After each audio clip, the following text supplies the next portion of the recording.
Normalmente estão comigo o Joaquim Aguiar à minha esquerda, o Jorge Marrão à minha direita e normalmente ainda temos o Carlos Albuquerque. Ora, o Carlos Albuquerque não está connosco esta semana, mas estamos nós e temos menu para si. Então o que é que vamos falar? Antes de irmos ao programa e antes de irmos ao menu, deixe-me só recordar que o canal Acordinha tem várias parcerias. Olha, no caso deste programa, por exemplo, temos a Prozis, que é o patrocinador principal. Depois temos ainda a Belt Seguros, a mediação online de seguros, e o programa ainda tem ajuda à produção do grupo Sem Dieselidade. Agora sim, qual é o menu? A troca de galhardetes entre Pedro Passos Coelho e Paulo Portas, as listas do PS e PST para as europeias e ainda a comemoração do 25 de Abril e o 25 de Novembro. Jorge, hoje vou começar por ti. Vamos começar pela troca de galhardetes entre Portas e Passos Coelho. Bom, contextualizando, Pedro Passos Coelho é convidado para estar num programa da Rádio Observador com a Maria João Avidez para contar a sua versão da história. O programa é um programa dedicado aos 50 anos de Abril, e, portanto, seriam, no fundo, 50 personalidades que iriam ser entrevistadas. Ele foi uma das personalidades entrevistadas. Penso que também Paulo Portas foi, ou será, não tenho... Sei que também isso acontecerá. Foi convidado e fez um retrato do que foram os tempos da Troika e o que se tinha passado naquele momento. E depois desse retrato e da forma como a comunicação social usou as palavras de Pedro Passos Coelho, Paulo Portas foi de alguma forma obrigado a responder. Nós chamámos-lhe troca de galhardetes, mas diria que mais importante que aquilo que a comunicação social tentou passar, que foi uma certa, se calhar, desavença ou acrimónia pessoal entre os dois, o que nós nos apercebemos é que temos duas concepções de política muito distintas. Deixa-me só, antes de prosseguir, deixa-me só tentar perceber o que é que estás a dizer quando fazes referência à comunicação social.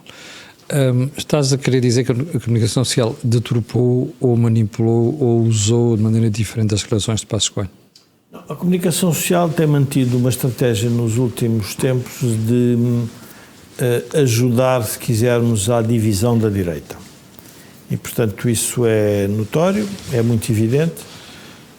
Mas neste caso concreto foi objetivo, não é? Passos Coelho disse aquilo, portanto Não, mas disse aquilo num contexto específico do que se estava a falar, que era relativamente à forma como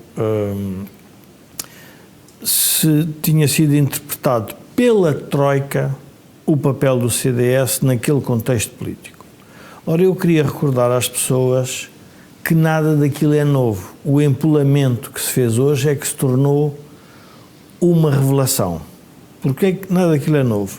Porque nós tivemos a demissão de Paulo Portas e depois tivemos, eu diria, a coragem de ambos, quer de Pedro Passos Coelho, quer de Paulo Portas, de se voltarem a encontrar no governo para resolver o problema do país, e foi isso que aconteceu. E o que fica para a história é que, apesar das divergências, e que foram reveladas quer por Pedro Passos Coelho, quer por Paulo Portas, a verdade é que eles chegaram a acordo. Houve um momento em que se tiveram que entender relativamente à solução que o país precisava.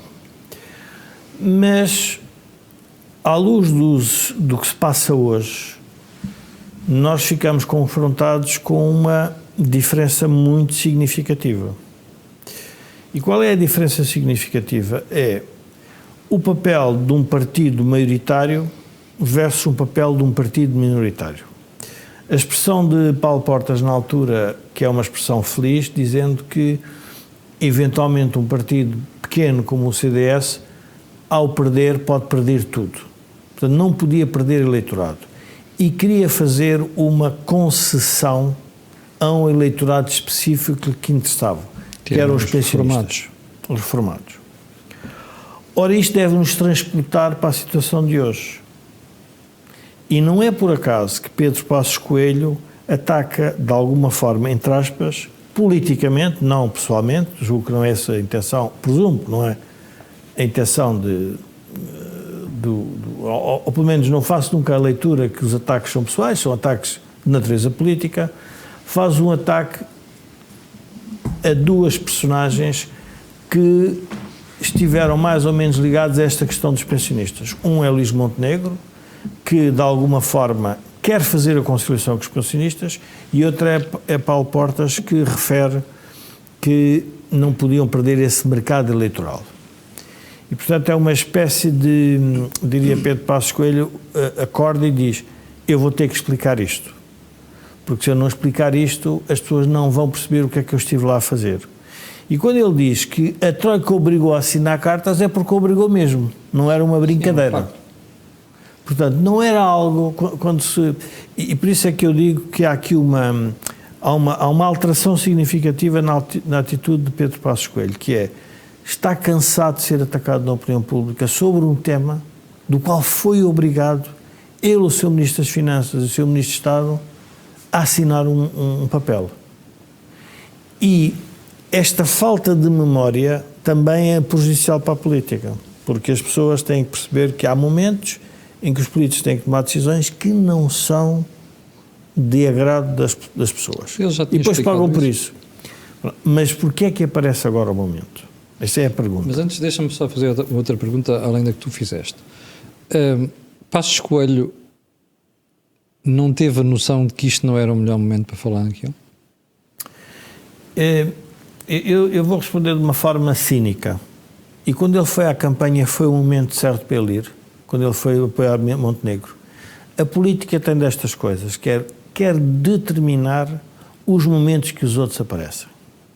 Ora, o que ficou notório é que Pedro Passos Coelho quis dar um sinal ao país. É evidente, não vale a pena nós estarmos a especular. E não tem a ver, porque todos os líderes, eu tenho estado a pensar sobre isto, todos os líderes do PSD, e por isso é que este tema é importante, nós trazemos ao think tank, todos os líderes do PSD foram ajudar Montenegro. E porquê é que todos agora se estão a dividir? Porque há uma fração significativa dentro do PSD que estava a ser ocultada antes das eleições. Que estava? A ser ocultada antes das eleições. Tanto que vão todos, Cavaco, Rui Rio, Durão Barroso, Pedro Passos Coelho, Paulo Portas, toda a gente estava de acordo que a AD ganhasse. E porquê é que a seguir às eleições agora temos um problema? Porque são concessões para o futuro diferentes. E isso não pode ser eliminado só porque se está no poder. Quem está no poder gosta de fazer isso, mas tem que contar que os que não estão no poder vão ter essa prerrogativa. Não foi por acaso que Manuela Ferreira Leite se atirou a Pedro Passos Coelho. A pergunta é, Manuela Ferreira Leite também não devia ter estado calada quando foi Pedro Passos Coelho? Provavelmente sim, provavelmente não. É indiferente. Passos Coelho foi Primeiro-Ministro. Quando foi Primeiro-Ministro. Eu também acho que ela falou. Não, mas quer dizer, o problema é sempre o mesmo, Camilo. Quem está no poder, não é por acaso que o poder não gosta do jornalismo e quer dormir com o jornalismo. Eu estou a tentar fazer a interpretação factual do ponto de vista jornalístico. Eu não estou muito preocupado em perceber se isto é uma guerra entre quem está no poder ou não. Estou preocupado com a governabilidade do país. E, portanto, tu tens um governo que já é super minoritário. Estas guerras, mais de meses, menos meses, deitam o governo abaixo. Mas não são, Camilo, mas a interpretação que o poder quer fazer é que qualquer oposição altera a estabilidade. Não é verdade. Quem tem que criar condições de estabilidade é o Parlamento. O Parlamento não criou isso. Isso não pode imputar a responsabilidade a ninguém. Não vamos imputar a responsabilidade aos eleitores. Portanto, os eleitores é que se enganaram. Portanto, temos o país ingovernável. Não, o país montou uma estratégia política que o torna ingovernável. Entre os partidos todos. Não vamos atribuir aqui, porque com todo o respeito, o PSD podia fazer um acordo ou com o PS ou com o Chega. Não quis fazer. E, portanto, isso tem que pagar esse preço. Esse preço não é ingovernabilidade. Esse preço é ter que dialogar com todos. Portanto, e estar preparado. O que tu queres dizer é que Passos Coelho, com a intervenção que teve, estava a dizer: tu tens que entender que eu chego ao Luís Montenegro. Não, eu julgo que estava aí mais longe. O PSD tem que decidir o que é que quer fazer relativamente a alguns assuntos. não é entender-se com o Chega, porque é óbvio que entender-se com o Chega se calhar parecia ser a solução mais rápida, mas pode-se entender com o PS, mas o PS provavelmente não quer isso. E o mais estranho deste momento dos galhardetes é que tivemos o governo de António Costa a dizer que a culpa é de Pedro Passos Coelho e agora temos a direita a dizer que a culpa também é de Pedro Passos Coelho por causa da governabilidade. Que foi isso que os jornais passaram para a opinião pública. Então a pergunta é, então Pedro Passos Coelho personifica todo o demónio de Portugal? E eu tenho que fazer a pergunta de forma cética. Então, espera, há aqui qualquer coisa que se está a passar. Não faz muito sentido um governo de António Costa dizer que a culpa é de Pedro Passos Coelho e agora a fragilidade do atual governo é porque Pedro Passos Coelho fala. Mas também tiveste... Então vem às duas concepções de política, é isso onde eu quero chegar. A concepção política de Pedro Passos Coelho é, pela maneira como ele atua, uma concepção distinta de, por exemplo, de Paulo Portas. Não é que as duas têm a mesma legitimidade. São legitimidades democráticas. Eu faço aquilo que acho que devo fazer para chegar ao poder e quando chegar ao poder vou fazer aquilo que devo fazer. Não tem problema com isso. Mas têm consequências distintas. Uma é, quando eu tenho o poder, eu exerço da forma que eu considero que devo exercer porque me deram esse poder. Quando é feito de uma forma mais popular, eu tenho que me sujeitar aos ventos do momento. E isto é muito importante, Camilo, porque num país que precisa de reformas, em que as pessoas vão ser afetadas pelo resultado dessas reformas, qualquer governo sem essa legitimidade do que vai fazer não lhe vai correr bem, porque as pessoas vão reagir mal. E a verdade é que reagiram mal contra o governo de Pedro Passos Coelho. Porquê? Porque o governo de Pedro Passos Coelho, com todo o respeito, tinha um acordo que foi assinado pelo anterior, mas ninguém lhe deu essa carta de autorização. As pessoas reagiram mal às reformas, não gostaram do que estava a ser proposto, ou parte delas. Então eu perguntei porquê? Porque não foi sufragado assim. Nós fomos obrigados a assinar um acordo. Fomos obrigados, não vale a pena. Podíamos não ter assinado? Não, pois podíamos ter assinado com consequências desastrosas. Não sei, o PS diz que não. Ok? O PS diz que não, sequer é melhor testar. Mas o PS vai andar os próximos não sei quantos anos Jorge, mas a tentar ocultar. Mas, repara uma coisa, tu estás a chegar à conclusão, para mim é das mais evidentes e mais importantes em Portugal. O povo não quer fazer reformas. O povo quer aumentos salariais, a tempo e horas, não se quer chatear. Quer impostos baixos e quer despesa pública muito elevada. Ou seja, o povo não sabe o que quer. Isto é impossível de concretizar. Portanto, a solução é, nestes momentos, deixar que os partidos que dizem que aqui têm solução ir até ao fim. Porque eu estou convencido que se não tivesse havido acordo com a Troika naquela altura e o país tivesse esperado mais 3 meses, podia ser que aprendesse. Camilo, mas temos então que ir dar um bocadinho, quer dizer, dar perspectiva a isto. Porque é que o Ministro das Finanças, que entala um Primeiro-Ministro, Teixeira dos Santos, vem dizer que Pedro Passos Coelho tinha razão? Mas Jorge, o problema é que é uma voz no meio de não sei quantos malucos socialistas que Camilo, mas onde é que eu quero chegar? Quero chegar que o acesso ao poder não dá o poder para reformar o país. E a verdade é tanto verdade para António Costa como é para Luís Montenegro. Então o país é irreformável. Não, o país só é reformável quando os partidos que ganhar tiver a coragem e a legitimidade de dizer eu estou aqui para reformar o país. Não houve nenhum em 50 anos. Não, houve alguns. Vamos lá ver, o Sá Carneiro fez isso. Sá Carneiro disse embora, ao fim do ano. Cavaco Silva morto. Disse que o que ia fazer. Aliás, não disse que ia fazer, praticou num governo minoritário, que ainda foi pior. Praticou, disse, inundou aquilo de diplomas que tinham que chumbar aquilo tudo. Tanto que o país reagiu mal e depois a seguir o que é que o país fez? Deu-lhe a legitimidade. Mas o meu ponto, e depois há aqui um outro ponto que é importante, e eu estou a ligar isto porque para nós temos o panorama todo. Depois nós temos um congresso do CDS em que temos o presidente do CDS vir dizer que 2 deputados valem como 50. Como é que eu posso interpretar isto? Só posso interpretar isto como é uma inferiorização do próprio PSD. Porque diz assim, então eu estou a governar hoje por causa de 2 deputados. Nós já tivemos o queijo limiano. Ora, isto não vai acabar bem. Não pode. Porquê? Porque as decisões que estão por detrás de tudo isto foram decisões que, obviamente, foram tomadas com a boa intenção, não estou a dizer o contrário, mas revelam que as forças políticas não estão alinhadas sobre o que é necessário fazer no país. Já isso sabemos todos. Pois, está bem, mas não Camilo, sei qual é a solução. Camilo, mas o que eu estou a tentar descortinar é, não vale a pena nós estarmos a empolar, a dizer que há uma guerra pessoal entre Pedro Passos Coelho e Paulo Portas, porque não é disso que se trata. O que há é uma concepção política e de alteração, como é que o país deve ser governado, significativa. Eu aqui direi que é tanto à esquerda como à direita. Mas já cheguei a isso. Joaquim, como é que interpretou a troca de galhardetes entre Passos Coelho e Paulo Portas?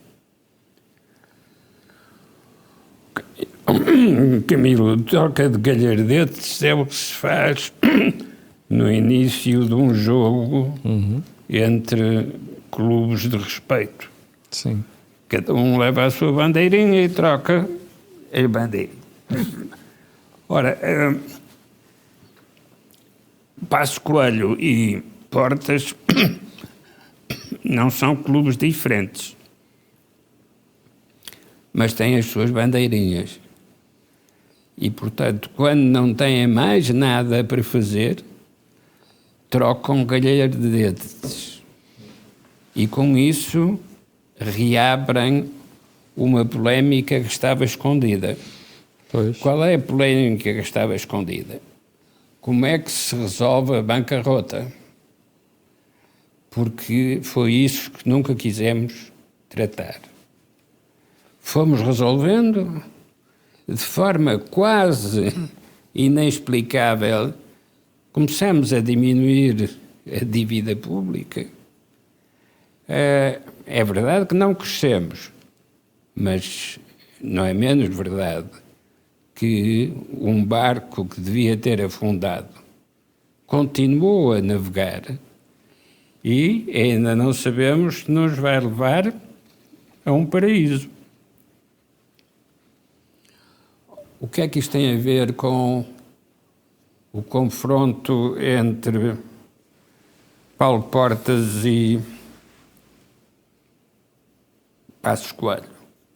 São 2 protagonistas de um período essencial que está silenciado porque não se quer que esses protagonistas digam aquilo que viram. Ora, nós temos a oportunidade de clarificar agora aquilo que já suspeitávamos desde que os acontecimentos ocorreram, mas não podemos provar que isso tinha acontecido. Agora, com estas declarações, começa-se a clarificar esse horizonte. E o que é que se clarifica? O que foram as posições que se apresentaram para esconder o que devia ter sido tratado. Joaquim, mas porquê agora? Podia ter sido feito há 5 anos, podia ser feito daqui a 5 anos, num livro de memórias, porquê agora? Eu acho que o porquê agora tem uma explicação, porque foi esta a oportunidade. Mas oportunidades há tantas. Não, há muitas, mas não tão naturais como esta, em que se pode dar a oportunidade aos que esconderam de colocarem no primeiro plano as cartas que esconderam. E, se o fizerem, prestam um enorme serviço à democracia. Porque, com isso, com essa revelação Se Paulo Portas e Passos Coelho disserem tudo aquilo que sabem, então, de facto, consegue-se pôr o holofote virado para os verdadeiros responsáveis e que se esconderam quando apagaram os holofotes. Esconderam-se na sombra. Ora, porque é que é importante acabar com essa sombra? Porque precisamos de perceber que erros cometemos. Em particular, precisamos de uma coisa. Quem é que apagou os holofotes? Quem é que apagou os holofotes? Não percebo. Quem é que apagou os holofotes?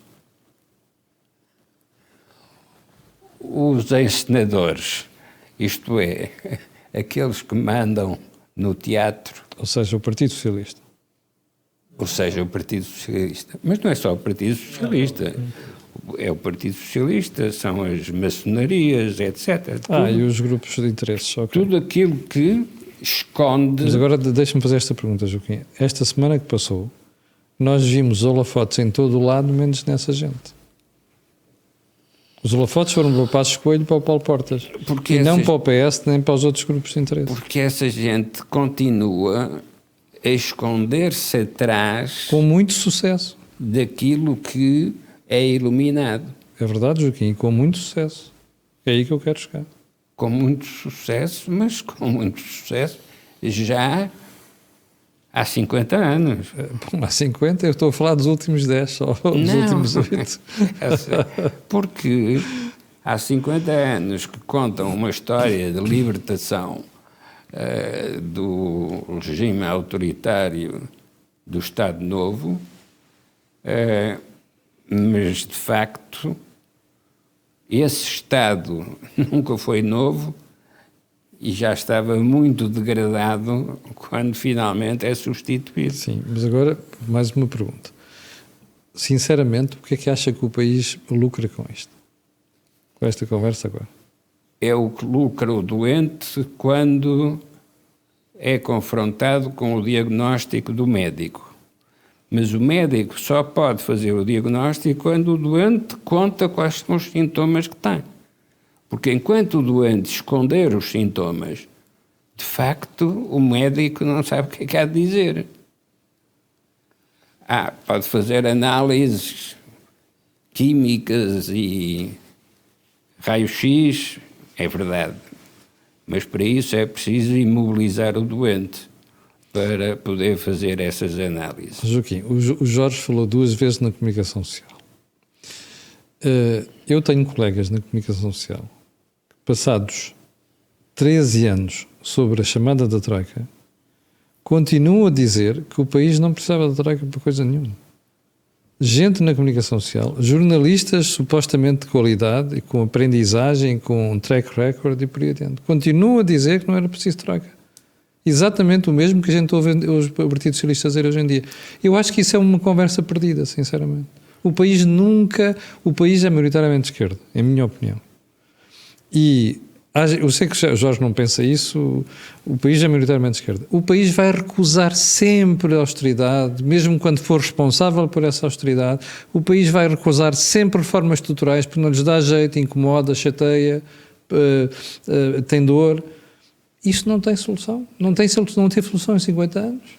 Até que aparece um poder, como em 1928, onde, confrontado com... Mas Joaquim, agora vivemos em democracia, é impossível isso, não é? Confrontado com o crescimento da dívida, se vê obrigado a pagar. Mas sabe qual é a diferença? É que nós vamos reduzindo a dívida, mas está a ver, sem contar a verdade às pessoas. O Partido Socialista fez 8 anos a respeitar as contas certas, tornou-se de um delinquente num cumpridor, está a ver, integrado socialmente. Nós fizemos a reintegração do Partido Socialista, só que eles contaram uma história às pessoas e fizeram outra, e as pessoas acreditam. Tanto acreditam que o PS tem a mesma votação que o PSD. Já reparou? E justamente porque é assim, é muito importante mostrar às pessoas que é assim, para elas perceberem o que elas próprias fazem. Porque quando perceberem deixam de dizer aquilo que dizem. Ou seja... Eu gostava de ser tão otimista quanto vocês os dois, mas não sou. Camilo. Sabe porquê, Joaquim? Eu fiz parte do grupo de jornalistas que durante 4 anos tentou explicar aos reformados, inclusive à minha mãe, porque é que as pensões deles iam ser cortadas. Não tive sucesso. E foram 4 anos em que eu fui insultado diariamente na comunicação social. Está a ver? E pensei assim, bom, daqui a 10 anos o país vai fazer essa exegese e vai chegar à conclusão que isto era inevitável. Não. Olha, o PS está igual ao PSD depois de 8 anos desastrosos no poder. Está a ver? Ora bom, é justamente porque quem está informado sabe que é isso que vai acontecer, que se prepara para o dia em que isso acontece. Da mesma maneira que o 25 de Abril, a recuperação da liberdade política e da democracia não nasceu do acaso. Era previsível que ia acontecer.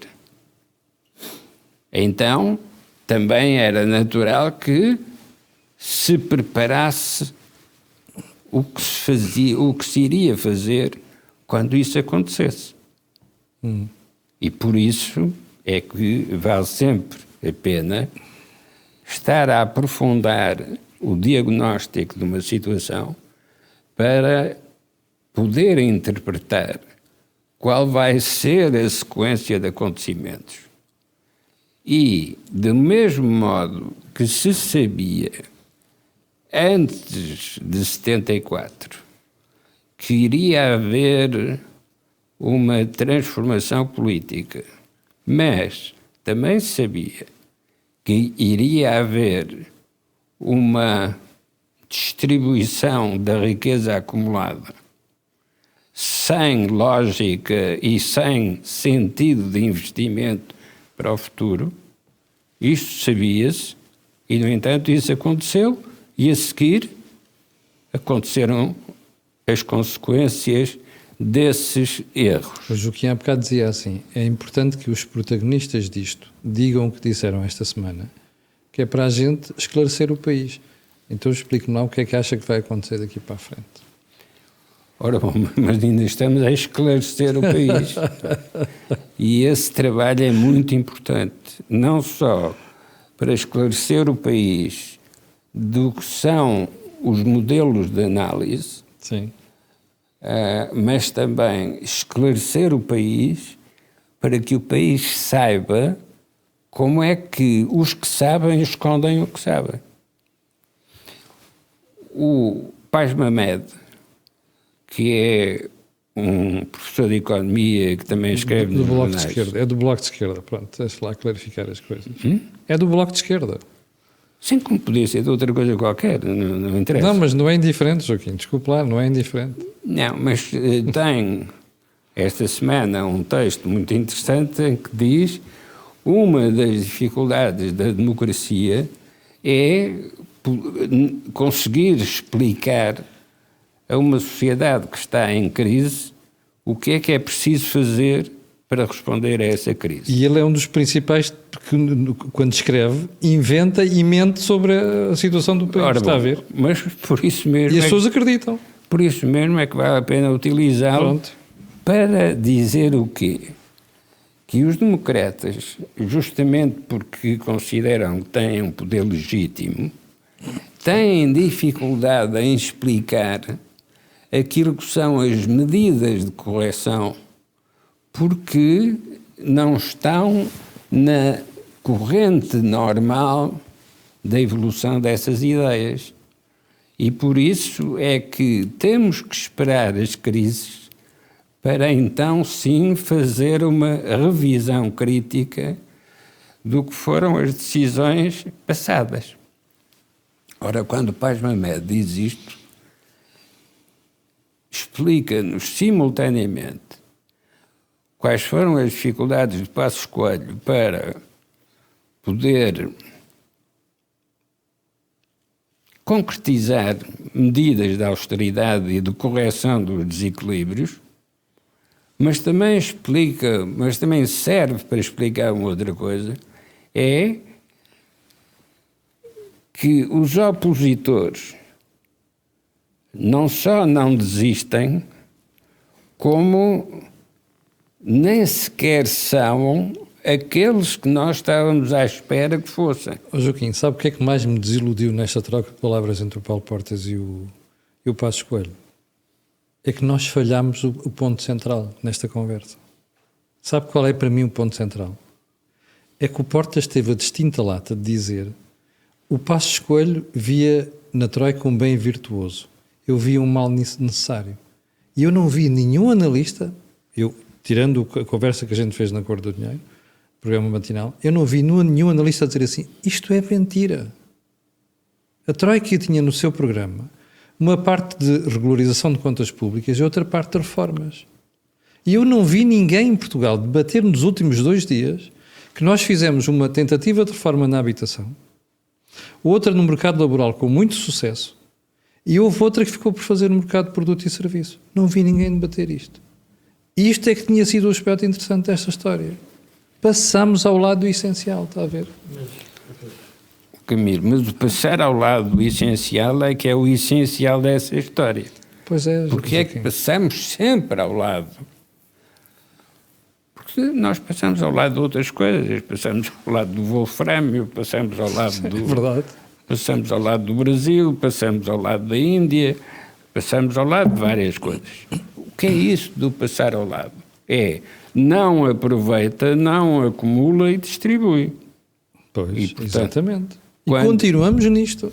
Quando chega ao intervalo nesse processo, já não tem nada nas mãos. Diga-me só uma coisa. Está a ver o programa do Governo. Agora, vamos dar aos polícias, vamos dar aos professores, vamos dar aos médicos e enfermeiros. Eu ainda não ouvi ninguém dizer: espera aí, temos de criar. Hoje a UTAU faz um aviso ao Governo: atenção, vocês estão a aumentar a despesa e estão a reduzir a receita. Isto pode correr mal. Está a ver? Ninguém está preocupado com isso no debate político. Porque toda a gente está habituada a esconder. Pois é, pois é. E, portanto, mas deixe-me só... Mas por isso é que a verdadeira responsabilidade, os verdadeiros culpados, são os dirigentes políticos. É verdade. Que não podem ignorar o que está a acontecer. Sem dúvida. E, não ignorando, têm de corrigir. Jorge, tu há bocado querias interromper. Eu acho que é interessante essa tua expressão do usar o bem virtuoso e o mal necessário, porque eventualmente os dois têm razão. Porquê? Porque, e isto é difícil de explicar, mas porquê é que os dois têm razão? Porque enquanto Pedro Passos Coelho percebeu que sem a ajuda da Troika não conseguia fazer as reformas, Sim. portanto, ele achava que aquilo, O bem virtuoso. o bem virtuoso, o Paulo Portas Só estava a olhar para as contas públicas. não estava só a olhar para as contas públicas, estava a olhar para a realidade social do país em que ele percebeu... Pois é, não se governa um país assim. Não, mas Camilo, o que é estranho nisto, e o que eu acho que é estranho nisto tudo é que este governo tem poucos dias e nós estamos a discutir a divisão fraticida da direita. Pronto, portanto, está uma estratégia montada e a direita, como sempre, vai atrás da comunicação social e vai atrás disso. E até ajuda. Quando a única coisa que eu acho que era interessante são estes dois protagonistas que estão a querer contar a sua versão dos factos para a história e a forma como o fizeram. E o que fica claro é que os dois cresceram politicamente com a admissão irrevogável de Paulo Portas, porque quando percebem que afinal aquilo é muito mais sério do que parece, coisa que o Partido Socialista ainda hoje se recusa. Pois. Ou seja, o drama disto tudo é que nós não conseguimos... Nós discutimos o período da Troika olhando para o que a direita fez. E nunca discutimos o período da Troika porque é que nós tivemos a Troika. Isso não é verdade, Jorge. Esse debate foi feito durante 4 anos. E eu fui uma das pessoas que fiz esse debate. Não é fazer o debate. Porque o debate foi inquinado por essa ideia que a Troika, nós estamos a ir para além da Troika. Ou seja, Mas isso a culpa é do Passos Coelho. Não. Não é Mas, de outros. Foi Camilo, ele que disse, não. vezes sem conta, vamos além da Não, Troika. Camilo. E ele e os seus conselheiros. Não. O que ele queria dizer e não pôde dizer... Eu sei o que ele queria dizer. Não, mas espera, deixa-me agora fazer o ponto político. O que ele queria dizer e não podia dizer é que nós temos que ir para além do povo português. Não tenho dúvida nenhuma. Mas o problema é que não soube explicar isso. Não. Mas ele na entrevista, calma, não tem a ver com... Camilo, não é possível explicar a revolução às pessoas. Isso não existe em política. Não existe. Fazem-se. Então não tens eleitorados, não tens eleitorados maduros. As revoluções fazem-se sempre sangue, suor e lágrimas. Não há... Isso não existe. Vamos ver, a direita entendeu, eu acho que é um erro da direita atual, que era possível fazer um discurso positivo sobre medidas punitivas. Não é possível. Não é possível. Não, isto é a mesma coisa que chegar ao médico, o médico pode dizer, olha, você não quer que lhe doa nada. Pois eu vou anestesiá-lo, mas sou anestesiado. Você acordado vai sempre doer. Como é que o senhor prefere? E esse é o problema. Ou seja, não é possível contar uma história punitiva de forma positiva. Olha, não é. A não ser... Eu vou-te desiludir, Jorge. Tu tens... Esse é o modelo de Portugal, de Espanha, de Inglaterra, de França e de Itália. Sim. Mas tu tens um país onde as revoluções e as mudanças e as reformas fazem-se todas em consenso. Também. Chama-se Alemanha. Mas, Camilo... É assim tão difícil imitar aquele pessoal? A política alemã é para alemães. A política portuguesa é para portugueses. Eu desejava que nós fôssemos um bocado mas mais não somos. alemães. Mas eu gostava que assim não reformas de voltarmos à questão política essencial. Vamos lá. Acho que a discussão política neste momento, neste governo, nós estamos a centrar no governo, e o governo, com todo o respeito, tem estes poucos dias, é um bocado estranho nós estamos com este tipo de conversa, porque parece que o problema do país foi a relação entre o Paulo Portas e Pedro Passos Coelho. Não foi. Claro que não. Pronto. Mas interessa que isso seja um debate para nós falarmos sobre isso. Mas o que pode interessar ao país é o que é que eles estão a revelar. E o Joaquim tem toda a razão. E o que é que estão a revelar? O que estão a revelar é que há pouco esclarecimento sobre a entrada da Troika e o que é que se passou a seguir. E que o PS, por razões obviamente políticas, quis esconder, e dentro da coligação as pessoas fecharam-se porque a Troika tinha mais poder do que parecia, tanto que a verdade... Mas não é só isso, não é só por isso. Então, é porque aquilo que Passos Coelho diz. Luís Montenegro quer distanciar-se desse momento e desse período. Mas, pronto, e vem a questão do distanciamento de Luís Montenegro. de Luís Montenegro. Por causa da reconciliação com os socialistas. O distanciamento de Luís Montenegro é uma reação, diria, compreensível na medida em que ele é apanhado de surpresa por eleições. Não teve tempo de se preparar para eleições. Foi António Costa mais a confusão do PGR e levou a isso. E ele não tinha tempo de explicar a verdade. É uma coisa que tem, a bem da verdade. É que no debate em que ele teve penso com Pedro Nuno Santos, ele explicou muito bem o tema das pensões da Troika. É verdade. Ele explicou bem o tema. Portanto, explicou exatamente porque é que o PSD, na altura, a coligação tinha feito aquilo. E, portanto, não é por aí que vai. Só que, em termos de comunicação, o que eu acho que se construiu, e eu acho que isso é o que Pedro Passos Coelho está a revoltar, construiu-se a ideia que ele é que era o papão de tudo isto e que não tinha tido a sensibilidade de comunicar. E hoje fica claro que o problema não é a sensibilidade de comunicar. Desculpa lá. Não. Uma componente básica, Camilo. Lá. Aí, eu disse isso ao Passos Coelho. Está bem. Espera. Não vou dizer isto em primeira mão, as pessoas estão a ver. Eu disse isso ao Passos Coelho, pessoalmente, uma vez em São Bento, que um dos erros que ele estava a cometer é que ele não se preocupava com explicar Camilo, isto às pessoas. E eu acho que estavas errado a dizer isso ao Pedro Passos Coelho por uma razão simples. Porque o que ele estava a fazer não é possível. Ele, aliás, diz na entrevista uma coisa importante. O ónus de tudo que era mau foi sempre meu. E fiz questão que isso acontecesse. Não, Camilo, mas espera, mas tem que Não ser... aprendeu nada. Não, está bem, mas tem que se aprender Não aprendeu nada. o que é que as pessoas estão a querer dizer e porque é que estão a dizer. Se o PSD continuar com a ideia que sabe comunicar bem com o país que tem, há uma coisa que eu lhe garanto: não vai conseguir fazer uma reforma, porque conquista o país iludindo o país. Ora, isso é o que o PS faz de melhor. O PS, a única coisa que tem feito nos últimos tempos é andar a criar ilusões ao país. E o único partido que tem feito, que tem tido capacidade de demonstrar ao país que é preciso fazer coisas diferentes e aborrecidas e chatas, é o PSD. Mas eu não estou a dizer que se deve ludibriar o país, atenção. Mas isto é uma Tu consequência. tens é que dizer o que vais fazer, mas tens de explicar bem porque é que vais fazer. Ó Camilo, mas não é um tema de comunicação, é um tema de ser doloroso. Eu dou um exemplo. Então explica-me lá. Eu dou um exemplo. Eu dou exemplos concretos. Tens problema, então, mas pega nestes exemplos. Eu dou exemplos Tu concretos. tens 3 problemas imediatos: polícias e forças de segurança, Sim. professores e SNS. Explica lá o que é que vais fazer. Com a situação que está a política, não há diz nada problema às nenhum. pessoas. Há um campeonato de simpatia. Repara, nós estamos a discutir hoje a política de uma forma muito estranha. Todos os partidos, sem exceção, não há nenhuma exceção, estão-se a preparar para o momento certo para haver eleições. Todos. Portanto, o campeonato da simpatia não vai parar. Não vale a pena a Claro gente... que não. Não vai. Pronto. Oh, isto agora vai ser... É por isso que eu estou preocupado. Pronto. Mas ó Camilo, mas é um mal necessário, neste como o Paulo Portas. Porque é um mal necessário porquê? Porque quando fosse confrontado com o problema, as pessoas vão escolher qual? O que dá mais, e quando chegar lá, o que é que o senhor faz?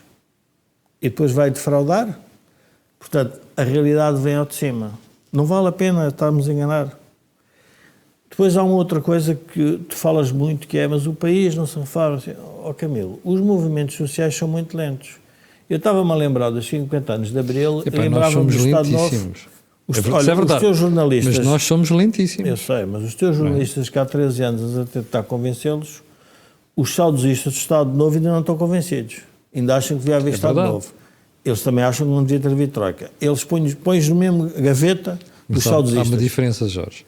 É que a comunicação social, na sua maioria, é de esquerda e vai convencendo as pessoas com esta conversa. Está bem, mas são saudosistas, ou seja, acham assim, aquele ditado do provérbio português: se a minha avó não tivesse morrido, ainda hoje estava viva. Pronto. Ou seja, se não tivesse havido troika, isto era muito melhor, mas houve troika e, portanto, não vamos dizer se deveria ter havido troika. Houve troika. Quem é que decidiu a troika? Foi quem estava a governar. Quer dizer, vamos... Essa ideia dos jornalistas é um bocado estranha, porque quem estava a governar decidiu que havia troika. Não é uma coisa que foi criada do etérea. Portanto, decidiu. Então, se decidiu, é porque não havia alternativa. Se tivesse sido alternativa, tinha feito outra coisa diferente? Tinha. O que é que não fez? Não conseguiu. Portanto, é uma conversa de... Não levem mal de jornalistas para jornalistas, porque não tem resultado prático nenhum. Onde eu quero chegar é que nós hoje estamos a discutir a política de uma forma um pouco estranha, porque todos os partidos querem eleições, todos os partidos vão criar o movimento da simpatia. E os partidos não têm clarificado as suas opções ideológicas, quer do lado da esquerda, quer do lado da direita. E porquê que eu digo isto? Porque Pedro Passos Coelho fala para um eleitorado, Manuela Ferreira Leite e Cavaco falam para outro, Rui Rio fala para outro, Montenegro fala para outro, Nuno Melo fala para outro, Paulo Portas provavelmente está fora, mas toda a gente está a falar para diferentes eleitorados, alimentado por uma comunicação social que se tornou ela própria agente político, que se vê hoje. Ora, isto não vai dar bom resultado. Porquê? Porque as pessoas percebem qualquer coisa que está a ser ocultada, e o Joaquim tem toda a razão. O doente não quer contar tudo o que sabe e tem medo do diagnóstico do médico. Jorge, deixa-me lá fazer-te a pergunta, porque eu acho que ouvi mal. Tu estás a dizer que as pessoas acham ou percebem que há alguma coisa de errado? Acham. Então não O voto de apareceu... protesto é isso. Jorge, então não apareceu nas últimas eleições. Camilo, o voto de Porque tu protesto... tiveste uma série de leilões e tiveste o PSD e o PS empatados. Camilo, mas é isso que não estou a perceber a teoria. Isso é que eu estou a tentar explicar. Não é muito estranho um dirigente de um partido que esteve fora do Parlamento dizer que 2 deputados valem um governo. Se não é estranho, eu acho que é. Não, mas não Assim é como estranho. acho estranho Não. Espera, agora dizer mais isto. Acho estranho que um dirigente partidário vá para um congresso do seu partido anunciar uma coisa de uma comissão sobre o 25 de novembro. Não, do ponto de vista partidário não é estranho ele dizer isso, que é real. Ele tem peso por causa disso. Não é, eu não estou a dizer é que, do ponto de vista político, se 2 deputados valem um governo, então o que é que valem 50? Não valem nada. Ora, as pessoas não vão perceber isso. Não vale a pena, quer dizer, não vale a pena eu elaborar a roda disso. E vão fazer o quê? Pronto. É isso que estamos a falar. Vão todos extremar para mudarem as posições relativas. Ou para o Chega passa para 30 ou passa para 60. Mas é isso que todos vão querer. Porquê? Porque o que eu estou a ver no sistema político como um todo, como isto não está clarificado, quer à esquerda, quer à direita, e vamos chegar às europeias para perceber que isto, as europeias, ainda demonstra mais esta minha tese na escolha dos candidatos. O que é que não está clarificado? Não está à esquerda também. Não tenho dúvida nenhuma. Pronto. Eu acho que os resultados europeus vai refletir exatamente mas isso. Mas reflete um tema importante, que é? é, se o Partido Socialista assumisse as suas responsabilidades sobre a Troika, não, Camilo, assumisse dentro do que eu diria razoável. Keep dreaming. Do razoável. E se os atores que estiveram na Troika contassem a sua versão dos factos, incluindo as suas divergências, o que é natural. Quer dizer, eu não posso estar de acordo. Eu percebo. Toda a gente sabia daquelas divergências. De quê? Esta história do Passos Coelho é o pormenor das cartas. Toda a gente sabia das divergências. Eu descobri uma coisa diferente. É um primeiro-ministro que diz que tiveram que assinar 3, ou seja, isto, mais violência externa não é possível. Isto é um detalhe. A gente sabia das divergências. Eu até sei de divergências que o Passos Coelho não contou. Por exemplo, que se passaram entre os dois, nem vou contar aqui. Mas é uma divergência que valeria a pena, já agora estamos a falar nisso, convidar quem esteve a fazer isso para vir cá explicar aos portugueses que era mesmo assim. Que é para depois não se dizer que o demónio estava do nosso lado. O demónio foi quem... Vamos ver, há 2 demónios. Quem chamou? Quem chamou e quem... Ora bem, pronto, não há vale 2 a pena. demónios. Pronto. Mas, e por isso é que é o erro estratégico, eu acho que de Luís Montenegro, que é... Arranjou uma estratégia que provavelmente Pedro Passos Coelho não tem nada a perder. 0. Nunca se faz isso a ninguém. Isso é como... Quem costuma-se dizer nas touradas que é nunca encosta o touro às tábuas. Quando ele sai sempre mal. É verdade. Pronto. Na pega ou na... Pronto. Encostaram as pessoas à tábua. Falaram sobre coisas do qual essa pessoa provavelmente até pode estar arrependido. Que ele dá a entender que houve coisas que provavelmente eu podia ter feito diferente, mas não explicaram tudo. Essa pessoa reage. Isso é não saber nada sobre... inteligência emocional. 0. Quem? Neste caso, quem é que não sabe? Da AD. Ou seja, o que eu quero dizer é que quando se faz uma... Camilo, isto é muito notório uma coisa. Eu, de repente, assistia jornalistas de esquerda a endeusarem o CDS. Quando diziam que o CDS eram uns betinhos, uns conservadores... Não achas estranho? Acho muito estranho. Mas sabes porquê? Pronto, está bem, mas eu estou a dizer. E António Costa dizia que a culpa era de Pedro Passos Coelho. E este governo vem dizer que a sua estabilidade está a ser imposta em causa por Pedro Passos Coelho. E digo, espera, está montado aqui um problema. Muito mais sério do que parece. Porque nada disto é verdade. Para nenhum dos lados. Nem a estabilidade tem a ver com Pedro Passos Coelho. A estabilidade deste governo é uma coisa externa a Pedro Passos Coelho. É uma coisa... que é muito complexa, foi o resultado das eleições e de uma estratégia usada, e, portanto, falem ou não falem, é assim. Nem o que se passou é uma coisa também mais complexa, porque tem a ver com uma história complicada da relação da Troika com o país, que também deve ter reconhecido que errou em algumas coisas. Portanto, o que eu quero, a minha conclusão estão a querer, o que eu digo a comunicação social a querer pôr o foco em sítios errados, mas... Não sei se falamos de outros temas. Sim. Joaquim, e agora o folhetim das escolhas dos cabeças de lista para as europeias, no PS e o PST. Surpreendeu a escolha da Marta Temido para cabeça de lista e Sebastião Bugalho? Já se tinha posto a jeito. E, portanto, era quase impossível deixar de ver aquela mãozinha a chamar a atenção.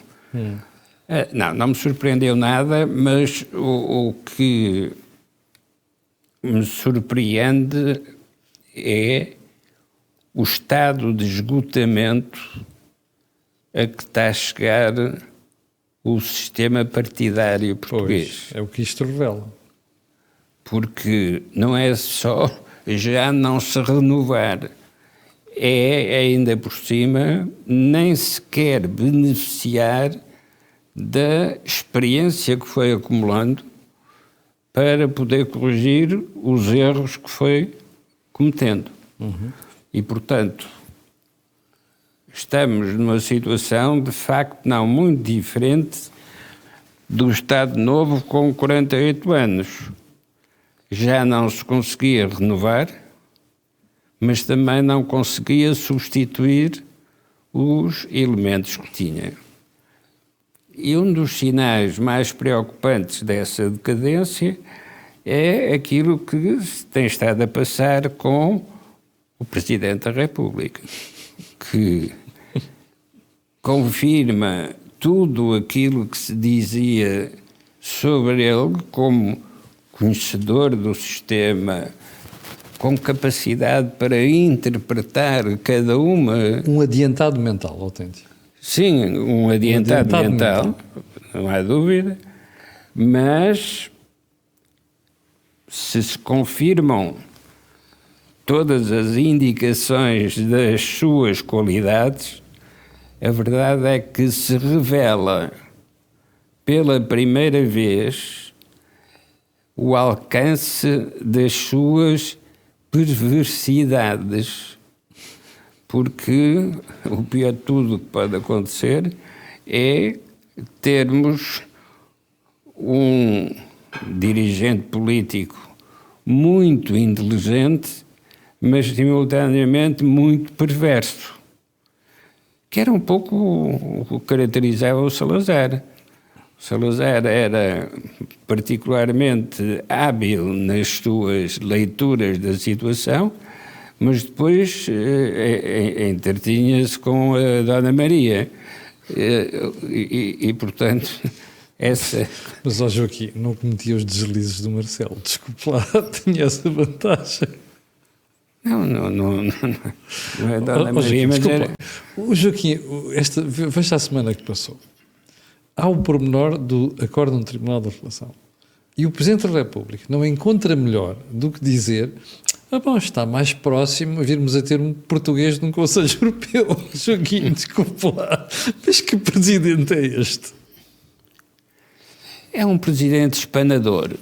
Vai limpando o que acha que está a mais e não, vai limpando. Não limpa o pó.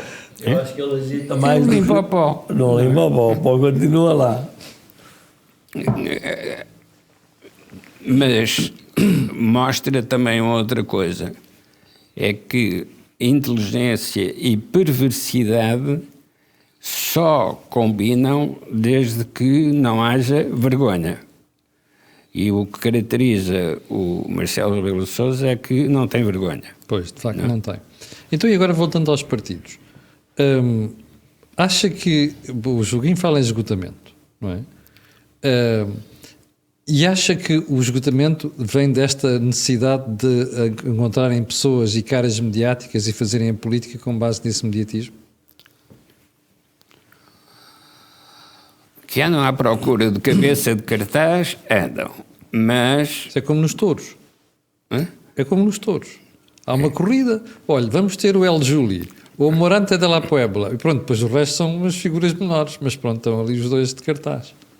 Mas o facto de terem de recorrer a esses artifícios mostra a pobreza da política, porque de facto não há debates políticos. Agora, quando se começa a comemorar os 50 anos, 25 de Abril, e vermos reaparecer o Joaquim Letria, é de facto com saudade que nós vemos isso, porque não há nada de comparável na situação atual. E temos saudade dos debates que se faziam nessa altura, e eram debates de vida e de morte, isto é, eram debates onde se corria riscos. Sim.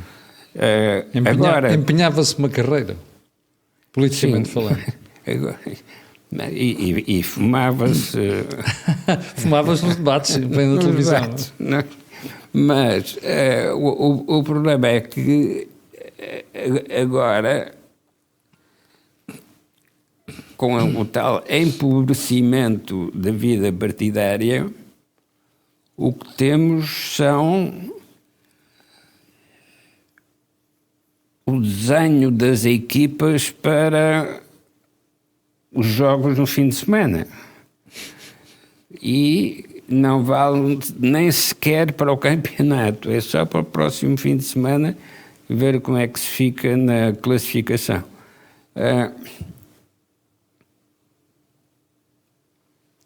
50 anos depois, o que é mais impressionante é o contraste entre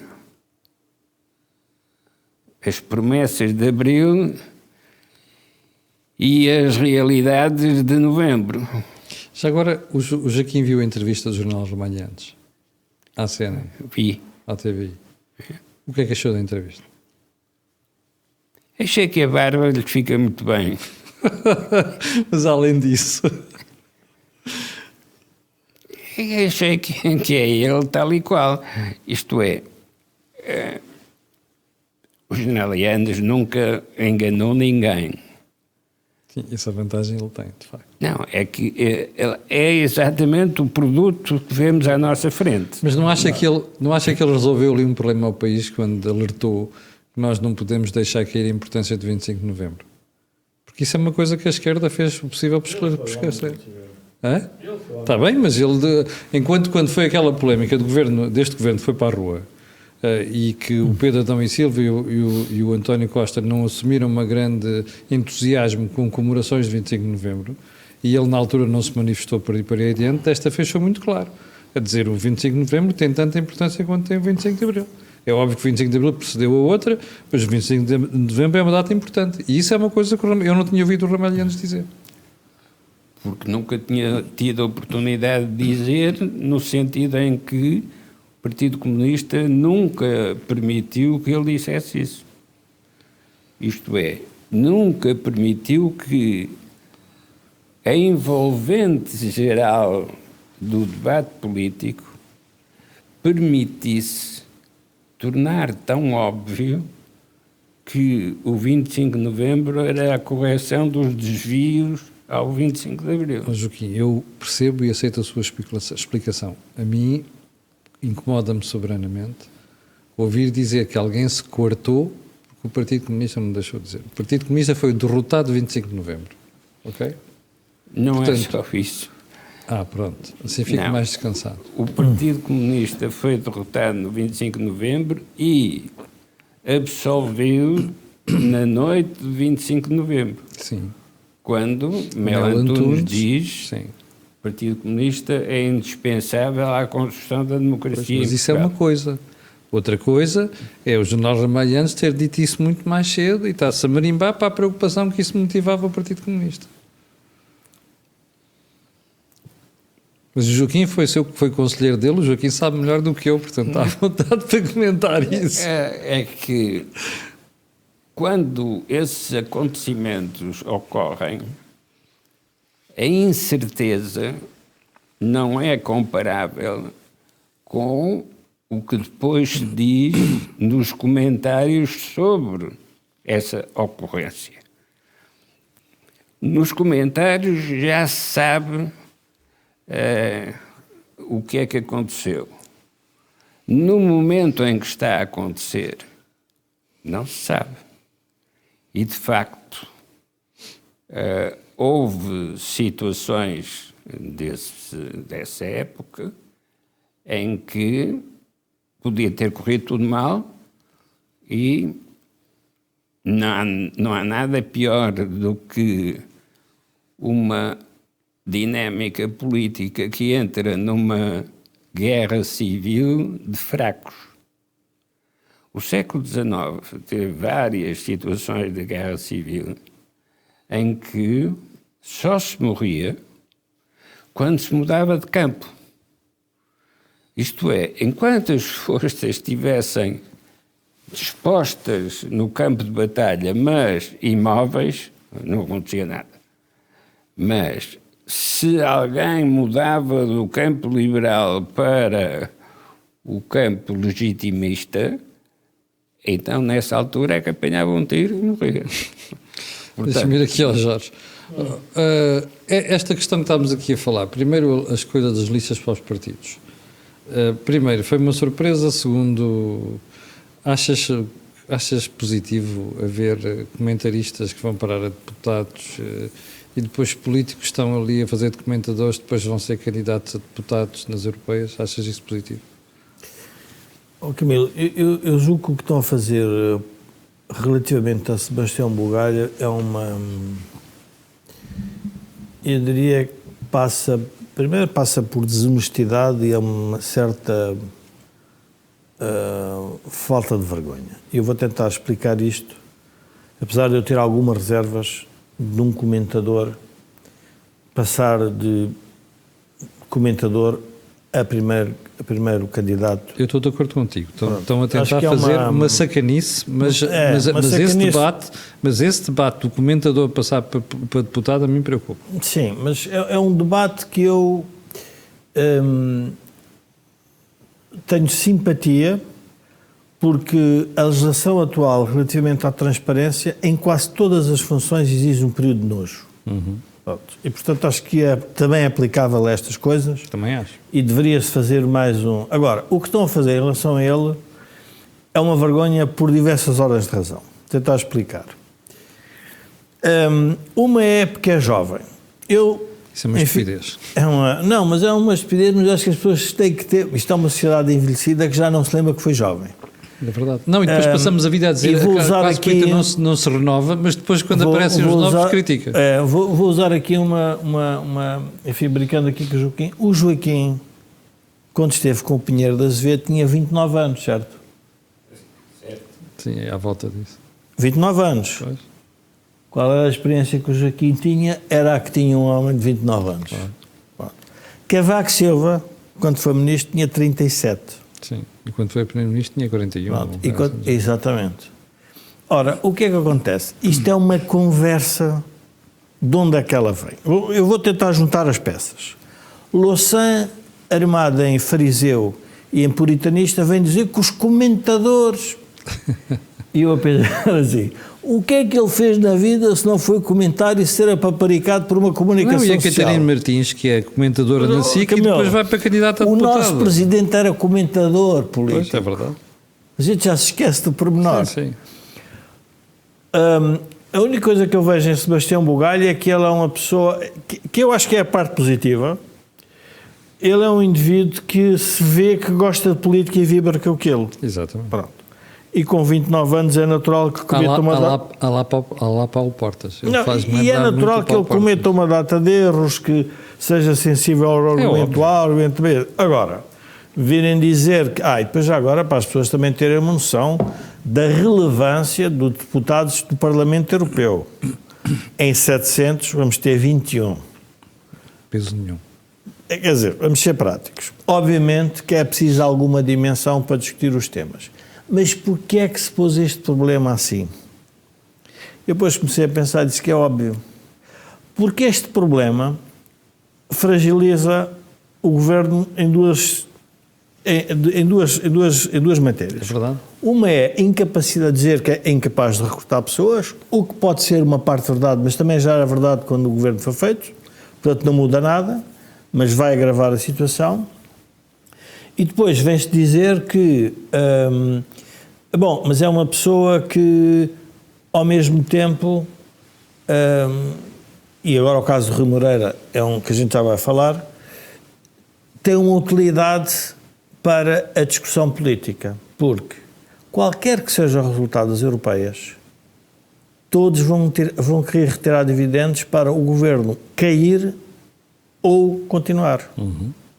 E, portanto, já se montou a campanha de que, para que é que isto serve às europeias. As europeias, e é melhor as pessoas perceberem, a minha opinião é votem como votaram nas legislativas, que é para ficar tudo igual e então temos que ver com o resultado. Porque julgar que vai mudar é só para entrarem numa discussão etérea, porque não se vai chegar a lado nenhum. Primeiro, o Parlamento Europeu, a iniciativa legislativa que tem é muito baixa. Aquilo vem tudo quase da Comissão. Tem um conjunto de funções. Portanto, a relevância que estão a dar é uma coisa que me assusta. Parece que, de repente, o bugalho vai mudar a Europa. A dizer assim, isto está tudo louco.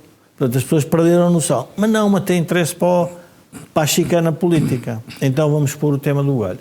O único calcanhar daquilo tem esta questão de comentador. Mas comentador, eu só relevo o facto de houve momentos em que ele estava a dar opinião em que eu não sei se ele estava já condicionado. Sim, a pensar ou não. na sua carreira política ou agora, apenas fazer análise. Agora, é de comentador e do que é fazer, com todo o respeito, se às tantas, não percebo Luís Marques Mendes se vai candidatar a Presidente da República. Mesma coisa. Vamos-lhe dizer que não pode porque é o cheiro a comentador. Como o Marcelo fez, aliás. Mas que hoje Louçã apanhou. Então Louçã quem é que fala? Paulo Portas, Marco Mendes e Zé Miguel Júdice.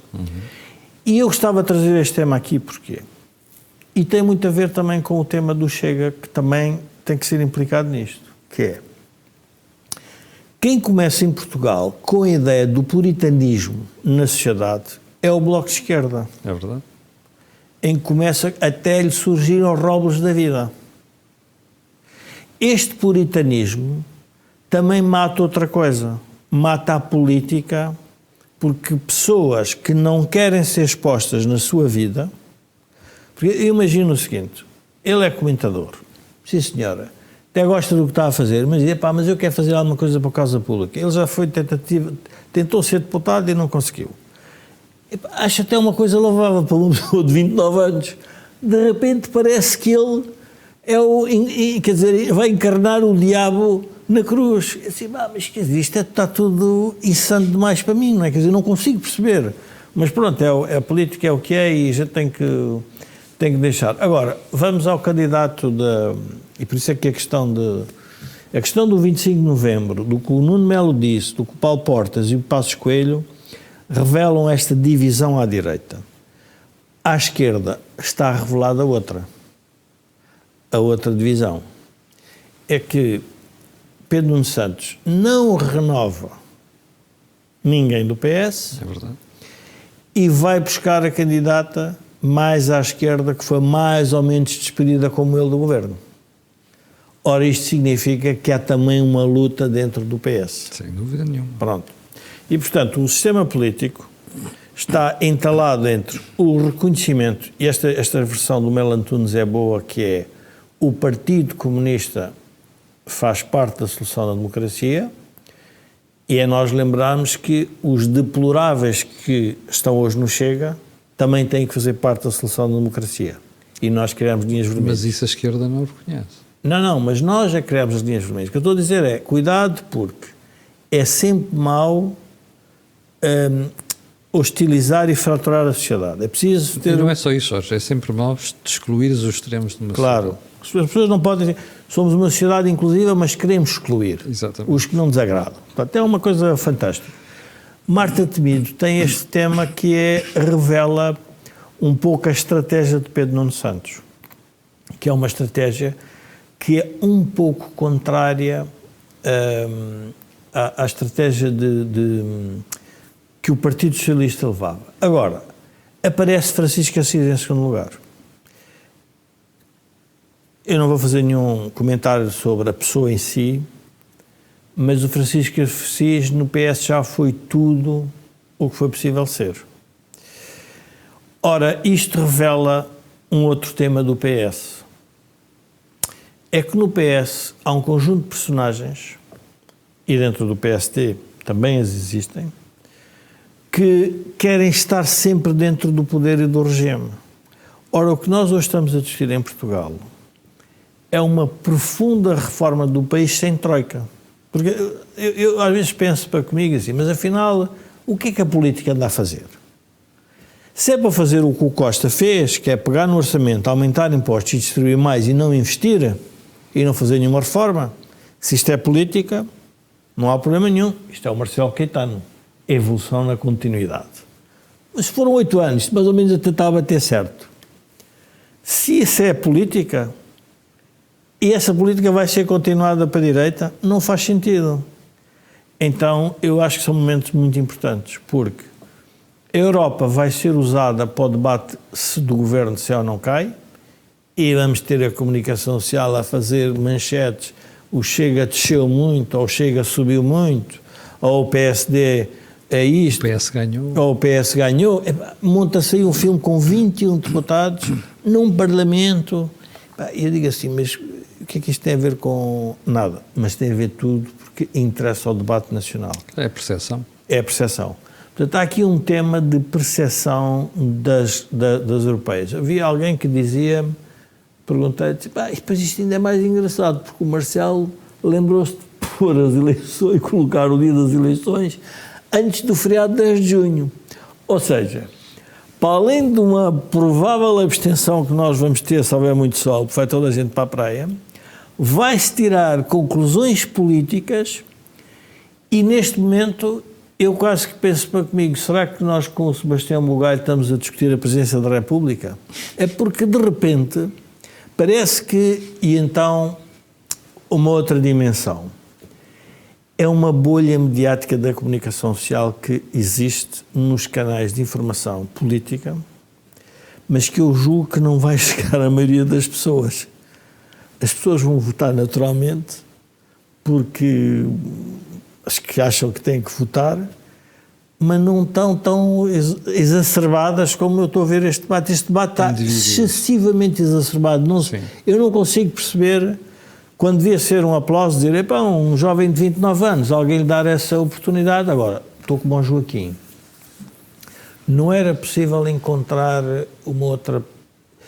Joaquim, eu acho que o tema que nós hoje temos na política, e estamos a ver com todos os políticos dos últimos tempos, quer aqui, quer no mundo inteiro, a comunicação social tradicional e as redes sociais tornaram difícil o exercício de política por pessoas que não têm, eu diria,